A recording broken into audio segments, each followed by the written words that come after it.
One of our audience questions is, what do you think AI will look like in 5 years, and how can we future-proof our assessment process? So answers on a postcard for that individual, please, because that's going to be their strategy for TA for the next. But yeah, so how do we think AI will look like in 5 years? What do we think it will look like, and how can we future-proof? Let's start with you, Bertie, some thoughts on that. I think future-proof, there is no way to future-proof apart from kind of keeping a close eye on what regulation requires you to do and not to do in terms of AI, creating AI, using AI, all of these. What will AI look like in 5 years' time? I mean, 2 years ago, nobody would have expected ChatGPT to be so big. It's really not predictable. You'd expect it to be even more prominent everywhere. There might be scenarios that are not so...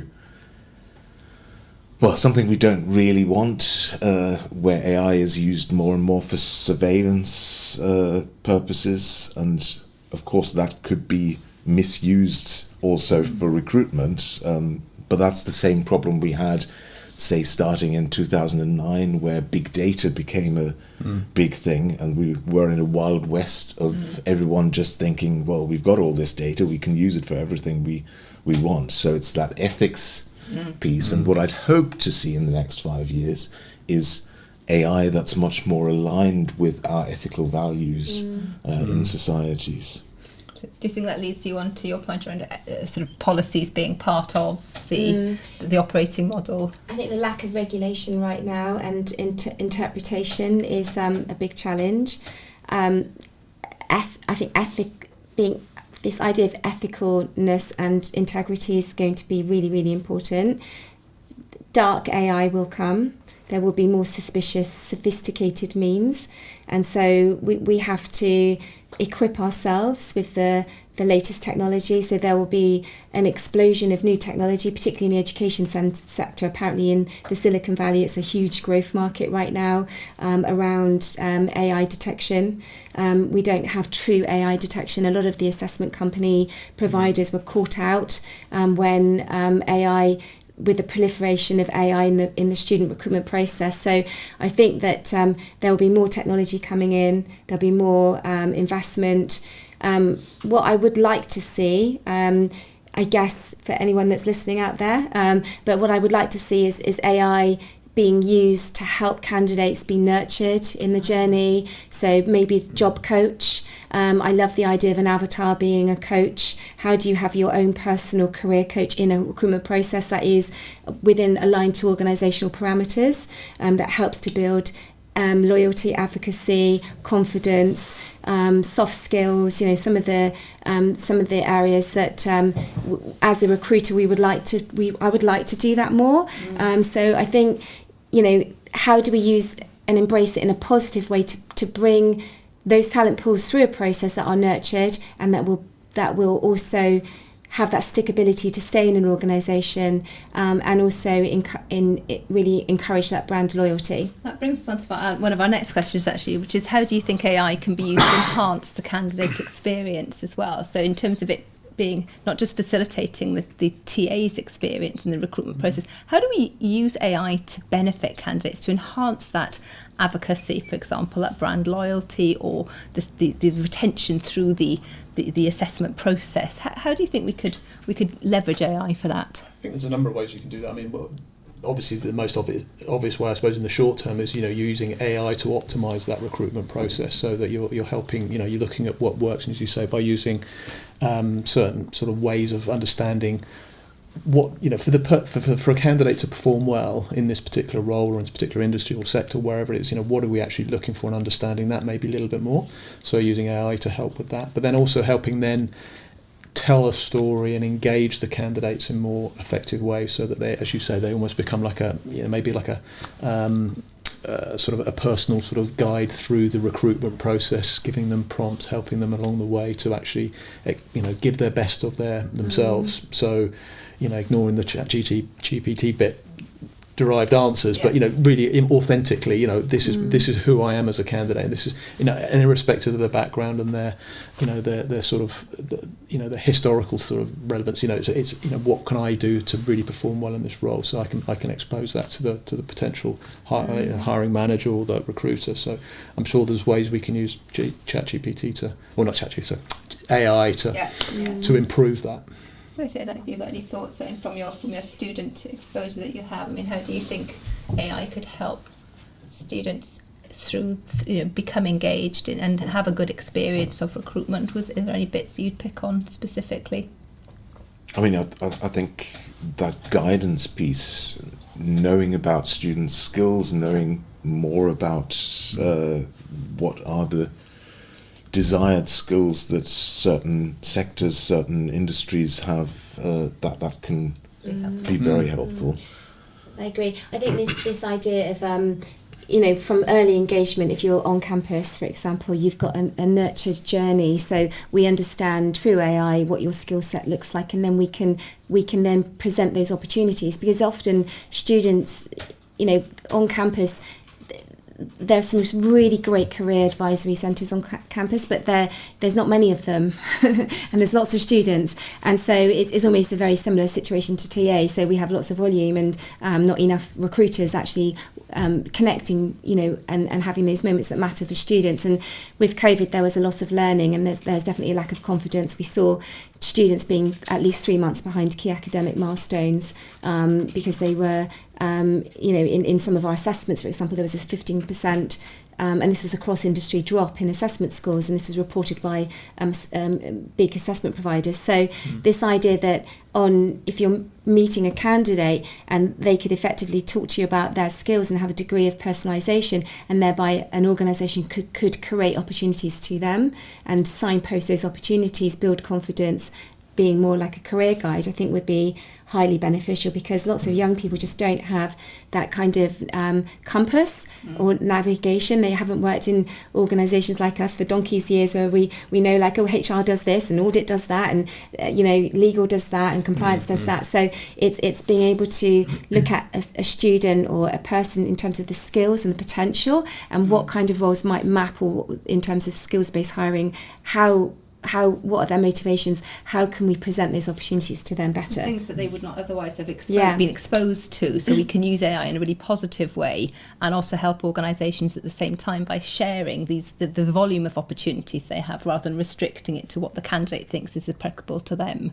So and also with many companies, they only allow one application per season, right? And I'm talking specifically with early careers, but wouldn't it be better for a company to talk to that candidate and say, well, actually, you could apply for that role, but we actually think you're better off going over here based on your motivations, your skills, and your kind of passion. And what we found in companies is that you get students, and it's not a bad thing, but they might end up doing a route that is not right for them. So many students, for example, they choose university, and actually should be doing an apprenticeship, right? So it's that, how can we use AI to better inform young people of the right pathway that is equally available and as rewarded, whether you're a graduate or apprenticeship route, it's the same route, but we could actually provide that career advice much earlier in the funnel. I'd certainly underline those different pathways. And there's degree apprenticeships now. In Germany, I know there's dual degrees where you do an apprenticeship and study kind of in block mode, side by side. That's very promising.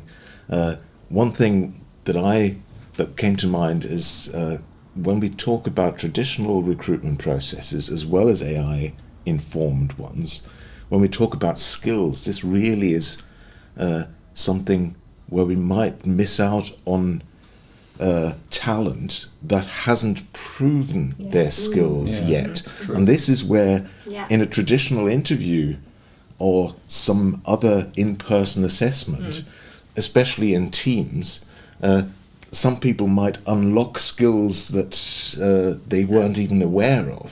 So seeing that recruitment process as something that's actually beneficial to the applicant as well. Yeah. That's true.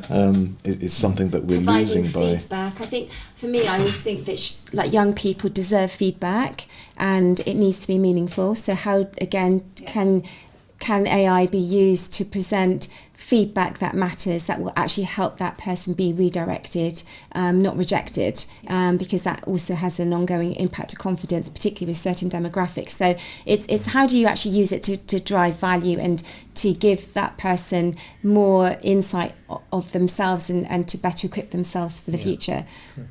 That would be very powerful, wouldn't it, if that could be achieved? Just moving on, we've got 2 more questions today, panel. Should we be upskilling our workforce to acquire new skills to work alongside AI? Absolutely. Yes, yes and yes. I think that's a straightforward yes to that question. I'll ask you the last one. There has been a comment made on, everyone's interested, Bertie, I'm afraid, to explore your point on future data. So the CV conversation about smartwatches and personal data versus CVs. So I think you've opened a point there that everyone would like a little bit more information on. I think people want to know, how do you differentiate yourself? Let's say CVs are taken out of the frame. So how do individuals differentiate themselves at the point of entry? What do we think could happen there? I mean, I think in terms of, and this links in with the other question that we all said, yes, we need to upskill and have lifelong learning in some way or other.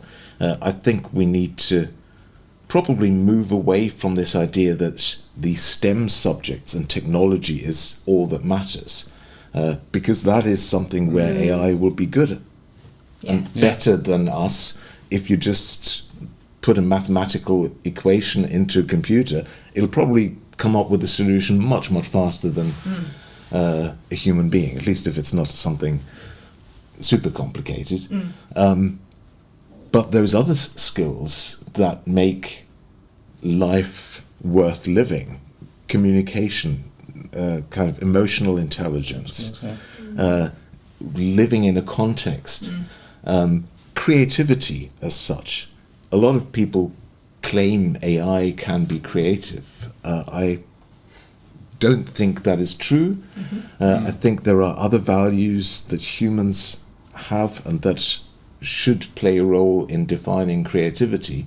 And it's certainly not just randomly generating all kinds of stuff and then finding some more interesting, whatever the criterion for that might be. That's not creativity.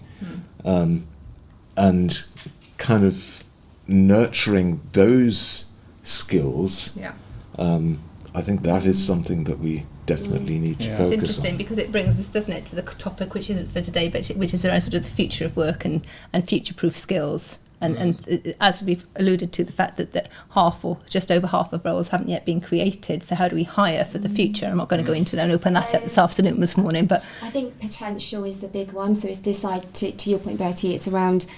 So we were building models around curious thinking, applying logic and thought. So you being able to use AI. So I know companies now are looking at in their process, how do you assess people that have the ability to learn and propensity of learning, tech acuity, which is learning around AI. So it's going to be more important to find candidates that have tech acuity, that are curious, that are engaged, that have communication skills.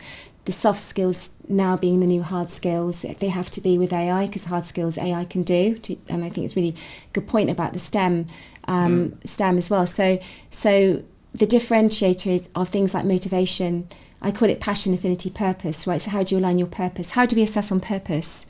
Do we, if we hire people that have the same purpose or align to purpose, then effectively they're going to stay. I think there's a lot of talk right now around stickability and talent loss and attrition because it's easier to move around and we're nomadic. You can apply for a job in any country now. You can work digitally, nomadic roles, So I think this idea of potential is going to be more featured. Thank you very much. And that brings us to the end of our Q&A session today. Thank you all very much for your valued contributions. I've really enjoyed our chat, and I hope everybody watching has enjoyed as well. And we'll call it to a day there. Thank you. Thank you. Thank you. Thanks.